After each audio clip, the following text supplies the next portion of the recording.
video is sponsored by supply handlers.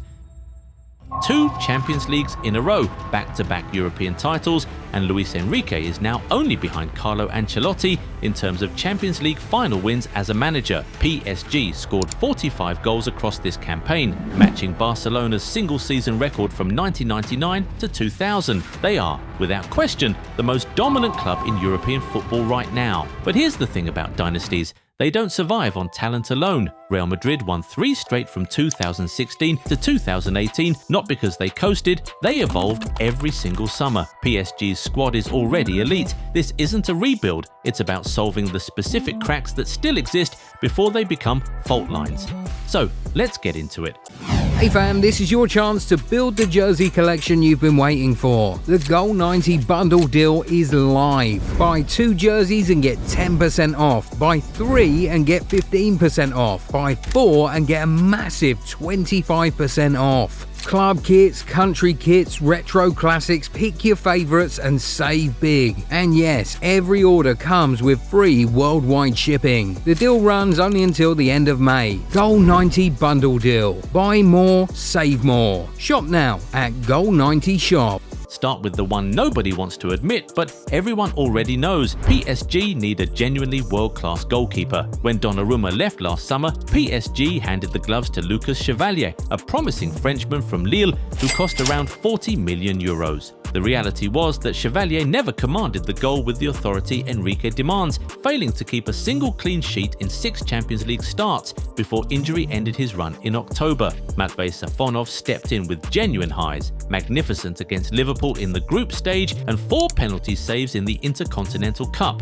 but reports throughout the season consistently indicated Enrique was unconvinced by either keeper as a long-term answer. Safonov's save percentage in League One sat at just 65%, and a costly error against Toulouse didn't help his case. The Arsenal final, decided on penalties, highlighted exactly what separates a good goalkeeper from a match-winning one. That player is Diogo Costa, Porto's captain, 26 years old, entering his absolute prime, elite shot stopper, outstanding with his feet, and the aggressive sweeper-keeper profile Enrique demands behind a high defensive line. Multiple meetings between PSG, Porto, and Costa's entourage have already taken place, with PSG reportedly comfortable going up to his €60 million release clause. For a different profile, Bart Verbruggen's exceptional passing range and rapid development make him a credible modern alternative, while James Trafford offers an enormous ceiling and long-term upside for a club building a dynasty rather than just defending a title. From the most discussed problem to arguably the most underrated one, PSG's fullback situation isn't a weakness when Hakimi and Nuno Mendes are both fit. It becomes one the moment either misses a single game. This season, Hakimi missed from late April with a thigh injury, including the Bayern Munich semi-final, while Mendes missed 3 consecutive matches with the same complaint. Warren Zaire-Emery covered right back for the 19th time across the campaign, and Lucas Hernandez filled in at left. Those are makeshift solutions across a 60-plus game season, and with a World Cup summer adding physical wear, this is a vulnerability PSG simply cannot carry into a 3rd straight Champions League.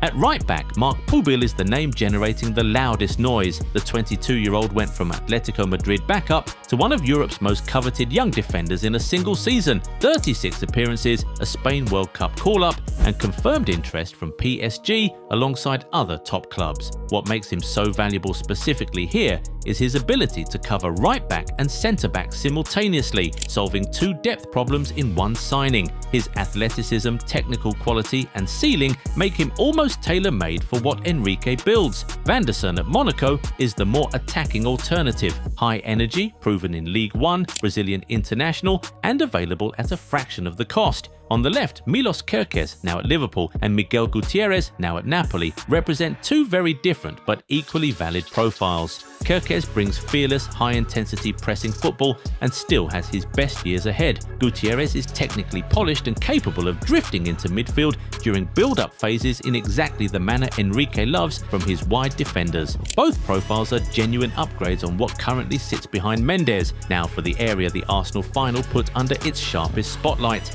PSG need a different creative voice in attacking midfield. The current engine room works brilliantly. Vitinha controls tempo, João Neves wins every every ball in his vicinity, and Fabian Ruiz adds a different dimension going forward. But when Arsenal sat in their low block for long stretches, PSG circulated possession without enough chaos between the lines. They needed someone capable of making defenders genuinely uncomfortable in tight spaces. Magnès Agliouche fits this system most naturally. The 24-year-old Monaco forward registered 7 goals and 11 assists in 43 appearances this season, earned a France call-up, and is now almost certain to leave after Monaco missed out on European football. PSG's interest stretches back over a year. Monaco's asking price has dropped from 70 million euros closer to 50 million euros. And Luis Campos' strong relationship with the Principality club gives PSG a real edge over the English clubs also circling. Xavi Simons, the former PSG Academy graduate, is the romantic option, versatile, possession-oriented, and already familiar with the club's culture and system. Ryan Cherki is pure unpredictability, the type of player you bring on at 0-0, who sees passes nobody else would even attempt. Morgan Gibbs-White offers something slightly different: relentless pressing, technical sharpness, and the work rate Enrique demands from every attacking player. All 4 solve the problem. Agliouche looks most likely, but this is a genuinely competitive market. The tactical gap that doesn't get discussed enough is what happens when Dembele, Kvaratskhelia and Doué all drop deep and nobody pins the centre-backs. It happened multiple times against Arsenal. No aerial presence, no reference point, no one forcing defenders to hold their line. Julian Alvarez is the elite solution. 20 goals and 9 assists for Atletico this season, and multiple credible Spanish sources claim he sees Paris as a good option. Barcelona have made a bid, but Atletico's frustration with the Catalan club could open the door. And with the financial power to go beyond 100 million euros, PSG have every tool to get this done. Rafael Leao is a compelling alternative who has publicly confirmed his desire to leave AC Milan, with PSG among his longtime admirers. Not a traditional 9, but his pace, power and technical quality mean he could operate centrally the way Thierry Henry evolved. Leao through the middle, Kvaratskhelia left, Dembele right is a frightening thought. For a different type of presence entirely, Samu Omorodion offers raw physical dominance and the aerial threat this squad currently lacks as a bench option. And Eli Junior Krupi, one of France's most exciting young strikers, is a natural finisher in central areas who could develop behind the starters while providing immediate tactical variety from the start.